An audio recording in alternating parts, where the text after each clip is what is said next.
नमस्ते बंधु लोग। तो आज हम जावा को इंट्रोड्यूस करेंगे। जावा क्या है? Java is a high level programming language. अगर high level low level programming languages के डिफरेंसेस के बारे में जानना है तो मैंने एक वीडियो बनाया था जिसमें मैंने सॉफ्टवेयर क्या होता है ये इंट्रोड्यूस किया था। आप उस वीडियो को देखिए। जावा is based on object oriented programming concepts, oops जिसे शॉर्ट में बोलते हैं। ऊप्स कॉन्सेप्ट्स क्या होते हैं? जैसे पॉलीमॉर्फिज्म हो गया, इनहेरिटेंस हो गया, एब्स्ट्रैक्शन हो गया, एनकैप्सुलेशन। इनके बारे में हम और सीखेंगे अपने सब्सिक्वेंट वीडियोस में, आने वाले वीडियोस में। जावा में हर चीज को एक क्लास या इंटरफेस की तरह डिफाइन किया जाता है या रिप्रेजेंट किया जाता है। तो आप रियल लाइफ ऑब्जेक्ट्स जैसे घर हो गया, गाड़ी हो गई, बेड हो गया, इंसान हो गए, तो हर चीज को एक क्लास की तरह देखा जाता है या डिफाइन किया जाता है और उन क्लास से उनके इंस्टेंसेस डिफाइन किए जाते हैं। जैसे घर हो गया, अब मेरा घर एक इंस्टेंस हो गया तो मेरा घर एक ऑब्जेक्ट हो गया, ऐसे ही आपका घर एक ऑब्जेक्ट हो गया इस क्लास का। तो इस तरह से डिफाइन किया जाता है और हर क्लास या ऑब्जेक्ट के प्रॉपर्टीज़ होती हैं, उसके एट्रीब्यूट्स। अगर आप और मैं हैं तो हम लोग, हमारे एट्रीब्यूट्स हैं, हमारी हाइट, विड्थ, कलर, बाल, जो भी है ये हमारे एट्रीब्यूट्स हो गए। लेकिन हम कैसे बिहेव करते हैं, हम कैसे एक्ट करेंगे, तो वो मेथड्स हो गए। तो क्लास के अंदर एट्रीब्यूट्स हो गए, मेथड्स हो गए। अब क्लास जो होता है उसके ऑब्जेक्ट क्रिएट करने के लिए एक स्पेशल मेथड लिखा जाता है जिसे हम कंस्ट्रक्टर बोलते हैं। तो जब भी वो कंस्ट्रक्टर मेथड बुलाया जाता है तो उस क्लास का एक ऑब्जेक्ट क्रिएट कर सकते हैं, मतलब उसका एक इंस्टेंस क्रिएट कर सकते हैं। क्लास में क्या क्या हो गए? Properties which are variables and constants, behaviour which are methods, constructors and statement blocks. अब हम देखते हैं कि जावा टेक्नोलॉजी काम कैसे करती है। तो सबसे पहले हमें अपनी मशीन में जावा इंस्टॉल करना पड़ता है। अब जावा के दो पार्ट्स होते हैं, जावा डेवलपमेंट किट और Java run time environment. Java development kit is nothing but a group of libraries which give us functionalities which we use in the program, plus it has also the compilers and some other utility programs. Libraries क्या होती हैं? Libraries is nothing but pre-written code जो पहले से ही जावा के developers ने या community developers ने कोड लिख रखा है, जो जावा सिस्टम को रन करने के लिए यूज़ होते हैं या जावा प्रोग्राम्स एप्लीकेशंस में फंक्शनैलिटीज़ ऐड करने के लिए यूज़ होते हैं। फॉर एग्जांपल, मान लीजिए आपको अपने प्रोग्राम में डेट या कैलेंडर यूटिलिटी चाहिए या फंक्शनैलिटी चाहिए, तो आपको स्क्रैच से ये फंक्शनैलिटी लिखने की ज़रूरत नहीं है, ये ऑलरेडी जावा की लाइब्रेरीज में आपको मिल जाएगी। So it is a group of classes और pre written code which give us these kind of functionalities. अब दूसरा पार्ट जो जावा का है वो जावा रन टाइम एनवायरनमेंट। तो जावा डेवलपमेंट किट आपको प्रोग्राम डेवलप करने के लिए यूज़ होती है या मदद करती है। वैसे ही प्रोग्राम को रन करने के लिए Java run time environment libraries use होती हैं। इसमें जावा वर्चुअल मशीन आ जाती है और बहुत सारी चीज़ें, जैसे जस्ट इन टाइम कंपाइलर भी आ जाता है, इंटरप्रेटर, एग्जीक्यूशन इंजन। ये सारी चीज़ें आपको जावा प्रोग्राम्स रन करने के लिए मदद करती हैं या यूज़ होती हैं। पहले जावा डेवलपमेंट किट और JRE अलग अलग आता था, तो आप किसी एक को इंस्टॉल कर लें या दोनों को इंस्टॉल कर लें, अलग अलग करना पड़ता था। लेकिन आज की डेट में जावा डेवलपमेंट किट जब आप इंस्टॉल करते हैं तो उसके साथ JRE भी आपको मिल जाता है। तो पहला स्टेप ऑफ इंस्टॉलेशन आपने कंप्लीट कर लिया। उसके बाद दूसरा स्टेप होता है कि आपकी मशीन के ऑपरेटिंग सिस्टम को बताना पड़ता है आपको कि जावा कौन से फोल्डर में इंस्टॉल्ड है। जिस फोल्डर में जावा इंस्टॉल्ड है उसे जावा होम भी बोलते हैं या जावा होम पाथ बोलते हैं या जावा होम फोल्डर बोलते हैं। तो इस फोल्डर के पाथ को आपके ऑपरेटिंग सिस्टम में डिफाइन करना पड़ता है आपको। तो ऑपरेटिंग सिस्टम नोस कि जावा इंस्टॉलेशन मुझे कहाँ मिलेगा। तो जब भी आप ऑपरेटिंग सिस्टम में कमांड्स देते हैं जावा प्रोग्राम रन करने के लिए, automatically operating system JVM machine को रन कर लेता है। थर्ड स्टेप में आप जावा प्रोग्राम लिखेंगे। इसके लिए आप अपने मशीन के किसी भी फोल्डर में अपने प्रोजेक्ट का फोल्डर बना लीजिए। इस प्रोजेक्ट फोल्डर में आप अपने सोर्स कोड और टेस्टिंग कोड को ऑर्गेनाइज करेंगे। जब जावा का प्रोग्राम लिखा जाता है, जब आप सोर्स कोड या टेस्टिंग कोड लिखेंगे तो वो लिखा जाता है .java फाइल। इन .java फाइल्स में आप अपने क्लास डिफाइन करते हैं या अपने इंटरफेसेस डिफाइन करते हैं। इन जावा फाइल्स में आपने अपने एप्लीकेशन या प्रोग्राम का बिजनेस लॉजिक या कोर लॉजिक डिफाइन कर दिया। अब कुछ फाइल्स आपको बनानी पड़ेंगी जो एप्लीकेशन को कैसे बाकी सिस्टम से इंटीग्रेट करें, मतलब उसको कैसे कॉन्फ़िगर करें, या एप्लीकेशन कैसे बिहेव करेगा एट रन टाइम या एट कंपाइल टाइम। तो ये सारी उसकी प्रॉपर्टीज़, एप्लीकेशन की प्रॉपर्टीज़ आपको प्रॉपर्टी फाइल्स में डिफाइन करनी पड़ती हैं। जैसे कि मान लीजिए आपका एप्लीकेशन किसी डेटाबेस से कनेक्ट करेगा, तो वो डेटाबेस कौन से पोर्ट पे कहाँ पे रन कर रहा है, ये सारी चीज़ें आपको प्रॉपर्टी फाइल्स में डिफाइन करनी पड़ेंगी। तो किसी भी जावा प्रोग्राम के कौन कौन से पार्ट्स हो गए, एक उसके जावा प्लेटफॉर्म के कोर एपीआई कोड, या जो हमने लाइब्रेरीज बताई थी जो फंक्शनैलिटीज़ प्रोवाइड करती हैं हमारे प्रोग्राम को। दूसरी जावा रन टाइम एनवायरनमेंट लाइब्रेरी, जिन्हें हम लाइब्रेरी एक्सटेंशंस भी बोल सकते हैं। तीसरा जो कोर फंक्शनल कोड हमने डिफाइन किया एज ए डेवलपर। चौथा एप्लीकेशन के प्रॉपर्टीज, जिसे हम कॉन्फ़िगरेशन कोड या प्रॉपर्टी कोड भी बोल सकते हैं। अब हमने प्रोग्राम लिख दिया, जब हम जावा प्रोग्राम को रन करेंगे तो बहुत सारे स्टेजेस आते हैं जिनमें .java फाइल्स को रीड करने से लेकर प्रोग्राम के आउटपुट देने तक बहुत से टास्क्स एग्जीक्यूट होते हैं। जब हम जावा प्रोग्राम को रन करते हैं तो सबसे पहले JDK में प्रेजेंट कंपाइलर .java फाइल्स को बाइट कोड में कन्वर्ट करता है। बाइट कोड जो होता है वो .class फाइल्स होते हैं, और एक इंटरमीडिएट कोड होता है जो JVM नहीं रन करता। It is not a runnable और executable code, it is just an intermediate code represented in .class files. हर .java फाइल के लिए एक .class फाइल जनरेट होती है। हर .class फाइल का नाम वही होता है जो आपने .java फाइल में क्लास का नाम दिया है। .class फाइल्स जनरेट होने के बाद नेक्स्ट स्टेज आता है क्लास लोडिंग का। क्लास लोड करने के लिए 3 क्लास लोडर्स होते हैं। जावा वर्चुअल मशीन में 3 क्लास लोडर्स होते हैं। पहला होता है बूटस्ट्रैप क्लास लोडर, दूसरा होता है एक्सटेंशन क्लास लोडर, तीसरा होता है एप्लीकेशन या सिस्टम क्लास लोडर। इन तीनों क्लास लोडर्स की एक हायरार्की होती है। Bootstrap class loader highest parent है, मतलब वो एक्सटेंशन क्लास लोडर का पेरेंट है। ऐसे ही application class loader extension class loader का चाइल्ड है। तो सबसे पहले क्लास लोडिंग की रिक्वेस्ट जाती है सिस्टम या एप्लीकेशन क्लास लोडर, तो लोएस्ट चाइल्ड, और अगर वो क्लास को नहीं फाइंड कर पाता वो रिक्वेस्ट भेजता है एक्सटेंशन क्लास लोडर को। अगर एक्सटेंशन क्लास लोडर भी क्लास को नहीं फाइंड कर पाता तो वो रिक्वेस्ट भेजता है बूटस्ट्रैप क्लास लोडर को। अब बूटस्ट्रैप क्लास लोडर का फंक्शन या रोल होता है जो कोर एपीआई होती हैं जावा प्लेटफॉर्म की, उन्हें लोड करना। एक्सटेंशन क्लास लोडर का रोल या फंक्शन होता है जो एक्सटेंशन लाइब्रेरीज होती हैं उन्हें लोड करना।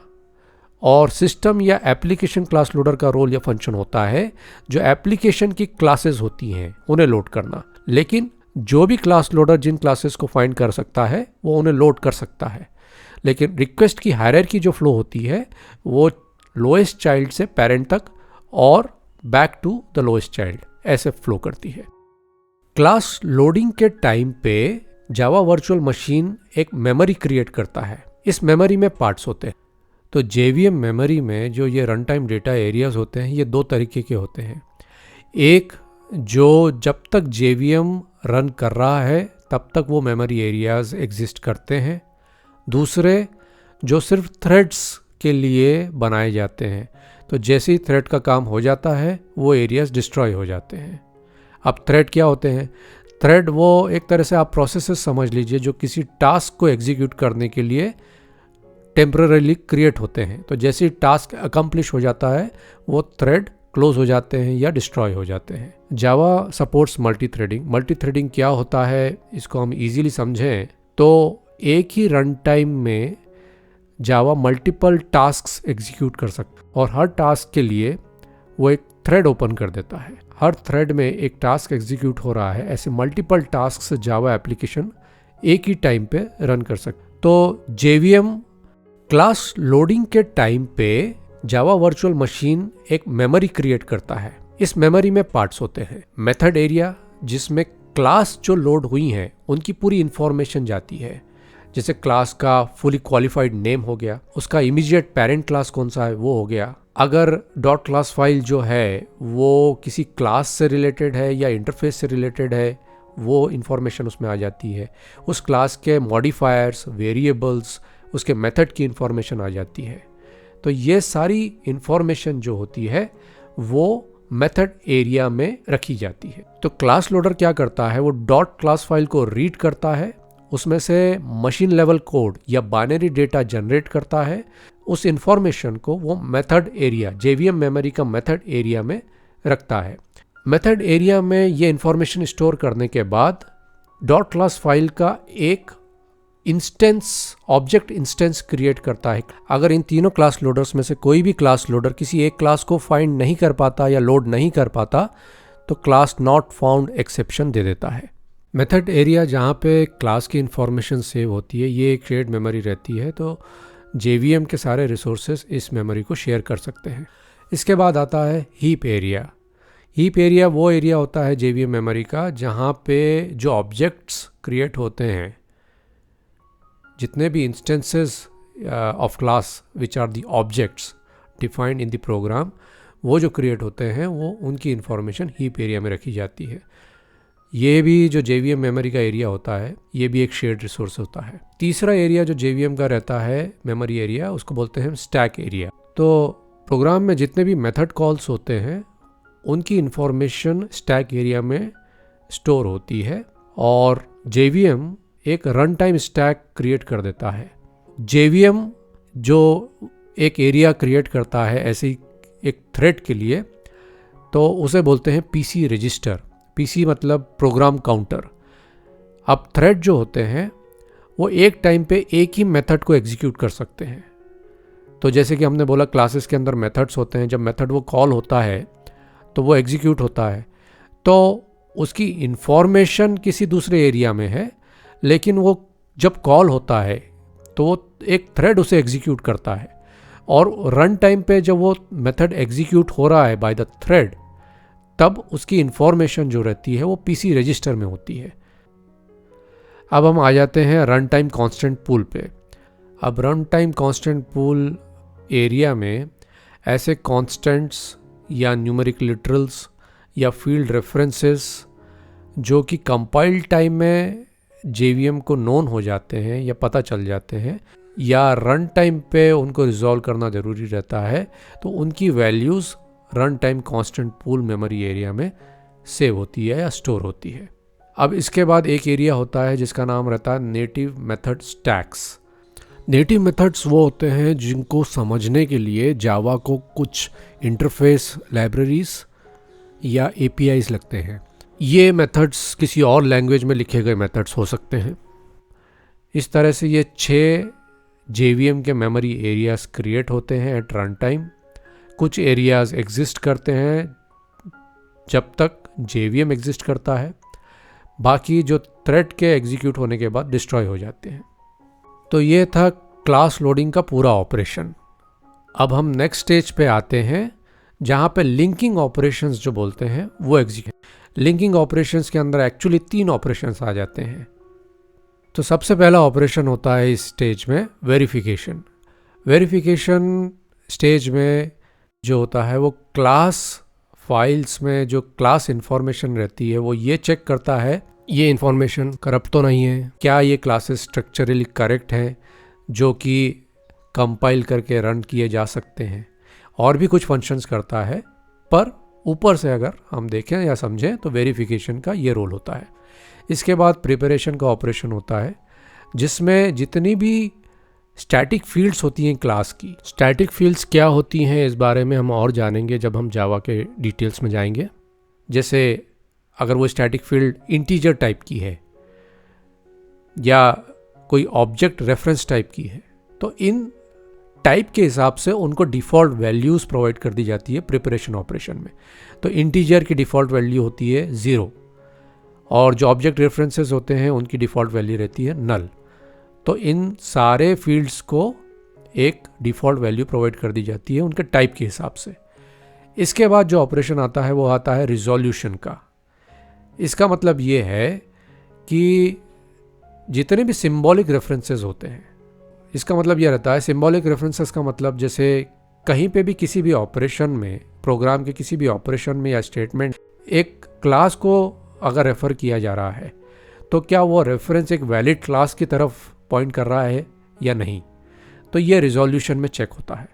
ये जो रिजोल्यूशन ऑपरेशन है इसको लेजीली भी परफॉर्म किया जा सकता है। मतलब जब तक वो क्लास का यूजेज नहीं आता है तब तक ये चेक नहीं होगा।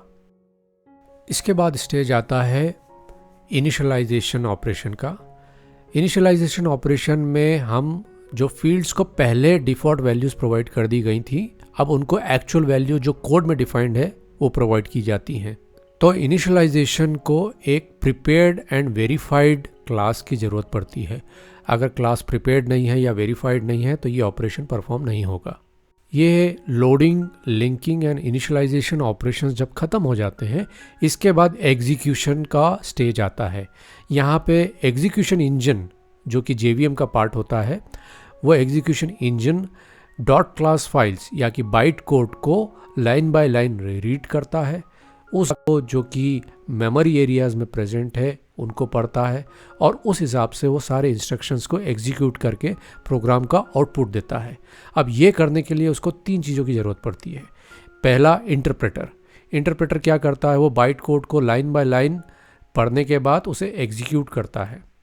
अब इंटरप्रेटर का एक डिसएडवांटेज ये हो सकता है कि अगर कोई मेथड मल्टीपल टाइम्स कॉल किया गया है तो हर बार उस इंटरप्रेटर को उसको रीड करके, इंटरप्रेट करके एग्जीक्यूट करना पड़ता है।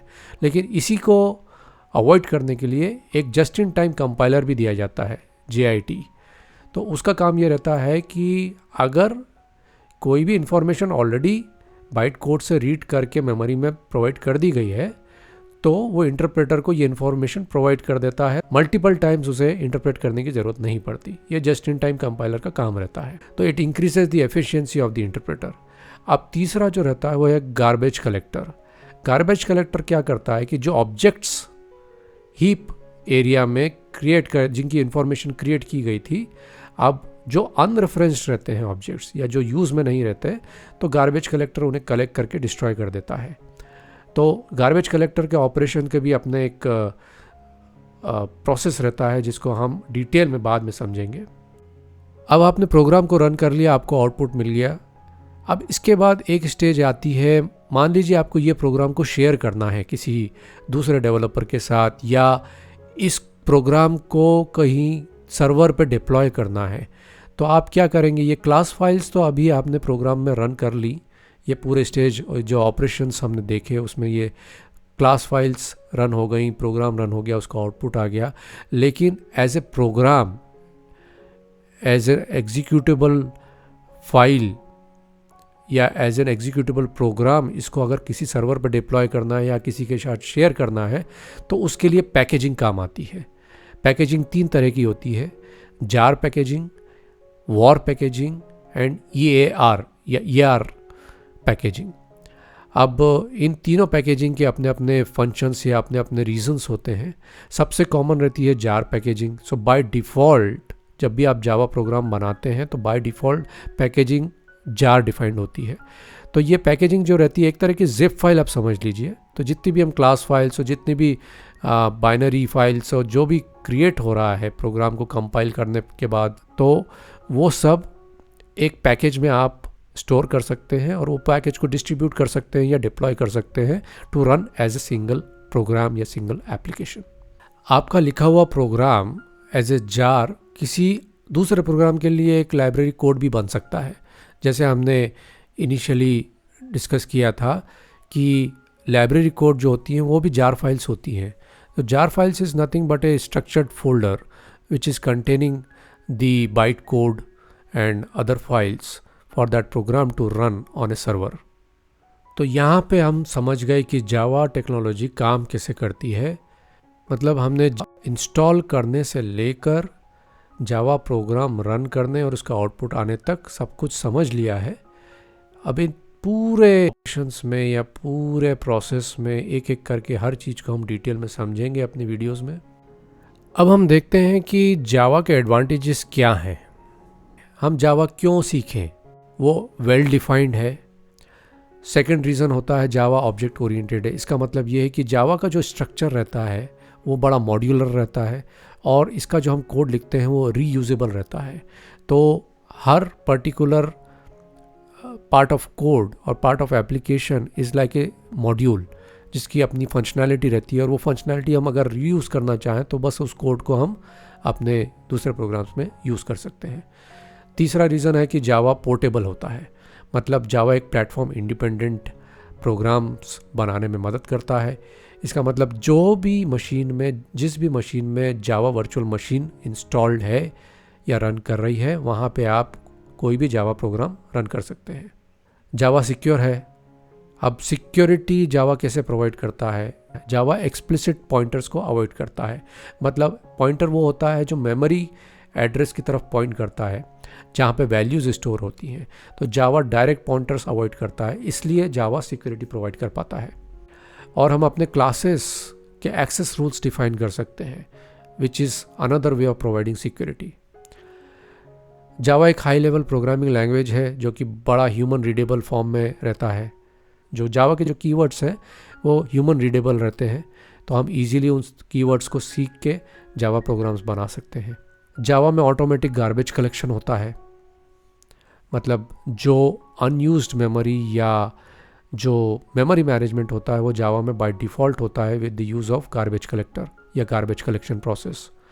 जावा मल्टी थ्रेडिंग को सपोर्ट करता है, मतलब एक ही टाइम पे वो बहुत सारे थ्रेड्स रन कर सकता है। जावा में remote method invocation mechanism provided है या सपोर्टेड है। तो जावा डिस्ट्रीब्यूटेड प्रोसेसिंग, मतलब जावा जो एप्लीकेशन है उसके कंपोनेंट्स अलग अलग सर्वर्स पे रन कर सकते हैं, उनके अलग अलग इंस्टेंसेस क्रिएट किए जा सकते हैं और वो एक दूसरे को कॉल कर सकते हैं या एक दूसरे को यूज़ कर सकते हैं। तो इसलिए जावा एक डिस्ट्रीब्यूटेड सिस्टम बनाने में मदद करता है। और इसके अलावा जावा जो है सॉकेट प्रोग्रामिंग को सपोर्ट करता है। इसके अलावा जावा में कोरबा टेक्नोलॉजी भी रहती है जो कि ऑब्जेक्ट्स शेयर करने में मदद करता है एक डिस्ट्रीब्यूटेड एनवायरनमेंट में। जावा की कम्युनिटी सपोर्ट बहुत ही बड़ा है। कितने बिजनेस एप्लीकेशंस, कितने कॉरपोरेट एप्लीकेशंस, कितने ऑर्गेनाइजेशन के बिजनेसेस जावा एप्लीकेशंस पर रन हो रहे हैं।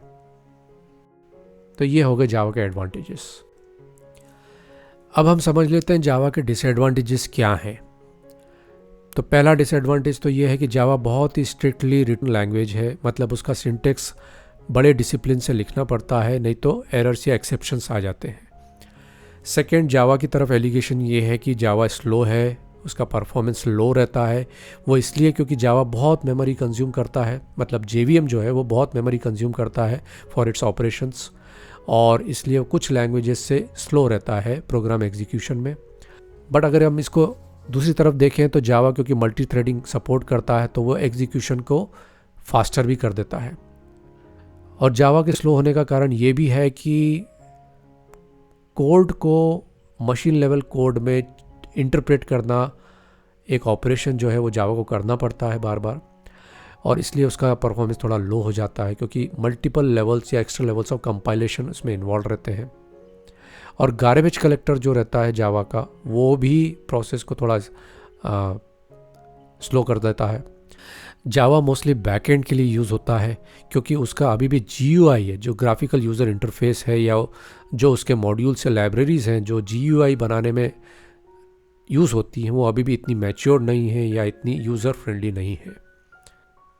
इसके बाद जावा का एक डिसएडवांटेज ये है कि वो जावा कोड जो होते हैं बहुत ही वर्बोज होते हैं, मतलब उसमें इतने सारे वर्ड्स रहते हैं और कॉम्प्लेक्स सेंटेंसेस रहते हैं जो इंटरप्रेट करना या समझना कभी कभी मुश्किल रहता है। उनकी रीडेबिलिटी इतनी अच्छी नहीं रहती, तो उससे मेंटेनेबिलिटी या जावा प्रोग्राम्स को मैनेज करना भी मुश्किल हो जाता है। इसके बाद उसका एक डिसएडवांटेज ये भी है कि जावा में इतनी सारी लाइब्रेरीज़ हैं तो एक ही काम को करने के बहुत तरीके होते हैं, तो उससे थोड़ा कन्फ्यूजन भी बढ़ जाता है। तो इसलिए जावा प्रोग्राम्स पे थोड़ा मास्टरी लाना ज़रूरी है, एक्सपीरियंस होना ज़रूरी है, तब हमें समझता है कि कौन से कोड को या कौन सी लाइब्रेरी को कब यूज़ करना है। अब इस सेक्शन में हम देखेंगे जावा की हिस्ट्री, उसका इवोल्यूशन कैसे हुआ है। बहुत लोगों के लिए इंटरेस्टिंग हो सकता है, कुछ लोगों के लिए इंटरेस्टिंग नहीं हो सकता है, तो feel free to leave the video अगर आप लोग को इस हिस्ट्री में इंटरेस्ट नहीं है। तो आगे बढ़ते हैं। जावा जो है वो जेम्स गॉसलिंग नामक एक सॉफ्टवेयर इंजीनियर ने डेवलप किया था, जो कि सन माइक्रो सिस्टम्स नाम की एक कंपनी में काम करते थे। सन माइक्रो सिस्टम्स उस टाइम पे बहुत ही पॉपुलर और बहुत ही बड़ा ऑर्गेनाइजेशन होता था। जावा का पहला वर्जन 1995 मई 1995 में रिलीज़ किया गया था। जेम्स गॉसलिंग के साथ उनके कुछ टीममेट्स थे जैसे माइक शेरिडियन एंड पैट्रिक नॉर्टन, जो इस प्रोजेक्ट पे काम कर रहे थे। जावा को सबसे पहला जो नाम दिया गया था वो था ओक, OAK, जो कि एक ओक ट्री पे रखा गया था जो गॉसलिंग के ऑफिस के सामने हुआ करता था। इसके बाद उसका नाम चेंज कर दिया गया जावा कॉफ़ी, जो कि एक तरह की कॉफ़ी थी फ्रॉम दी कंट्री इंडोनेशिया। और जावा जो है वो C++ स्टाइल सिंटेक्स पे लिखी गई है। तो इसीलिए जावा C++ से बहुत मेल खाती है, यह बहुत सिमिलर है। तो जैसा कि हमने देखा, जावा के ओरिजिनल वर्जन जो है सन माइक्रो सिस्टम्स के प्रोप्राइटरी लाइसेंसेस के अंडर रिलीज़ किए गए थे, लेकिन नवंबर 2006 में और मई 2007 के आते आते सन माइक्रो सिस्टम्स ने जावा को एक free and open source distributed system या टेक्नोलॉजी बना दिया था, जो कि जनरल पब्लिक लाइसेंस वर्जन 2.0 के अंडर में यूज़ की जा सकती थी या डिस्ट्रीब्यूट की जाती थी। तो इट इज़ लाइक एन, तो उस वक्त वो ओपन सोर्स बन गया था। तो GPL 2.0 उस टाइम पे GPL 2.0 वर्जन होता था लाइसेंस का, and it is a widely used free licensing system. 2009-2010 में सन माइक्रो सिस्टम्स को ओरेकल कॉरपोरेशन ने एक्वायर कर लिया। इस तरह से जावा सन माइक्रो सिस्टम्स की गार्जियनशिप से निकलकर ओरेकल कॉरपोरेशन की गार्जियनशिप में चला गया। तो एक तरह से ओरेकल कॉरपोरेशन जावा का स्टीवर्ड बन गया, मतलब गार्जियन बन गया। जावा का हम 2022 में अगर देखें तो लेटेस्ट वर्जन मार्च 2022 में रिलीज़ हुआ, जो कि जावा वर्जन 18 है। जावा के जो वर्जन्स होते हैं उनमें कुछ वर्जन्स स्टेबल माने जाते हैं, जिनको लॉन्ग टर्म सपोर्ट वर्जन्स भी कहा जाता है। तो इसमें जावा 8, जावा 11 and Java 17 currently long term support versions कहलाए जाते हैं। अब एक चीज़ आपको ये नोट करनी है कि जावा जो है एज ए टेक्नोलॉजी, एक टाइम आया था जब जावा को मल्टीपल एडिशंस में डिवाइड कर दिया गया था, डिपेंडिंग अपॉन उनकी लाइब्रेरीज का यूजेज कहाँ पे हो रहा है और किस पर्टिकुलर प्लेटफॉर्म के लिए हो रहा है। तो ये जो लाइब्रेरीज थी या ये जो एडिशंस थे, उनके नाम थे Java standard edition, Java micro edition and Java enterprise edition. तो इन टर्म से हमें ज़्यादा कंफ्यूज नहीं होना है, क्योंकि ये बेसिकली मार्केटिंग के लिए यूज़ किए गए थे। जैसे कि जावा माइक्रो एडिशन जो है, ये वो लाइब्रेरीज थी जो मोस्टली मोबाइल प्लेटफॉर्म जैसे कि एंड्रॉयड या iOS को दिमाग में रख के बनाई गई थी, और मोबाइल ऐप्स या मोबाइल एप्लीकेशंस को बनाने के लिए या डेवलप करने के लिए। इसी तरह से जावा एंटरप्राइज एडिशन में वो लाइब्रेरीज थी जो डेस्कटॉप या एंटरप्राइज एप्लीकेशंस बनाने के लिए यूज़ होती थी।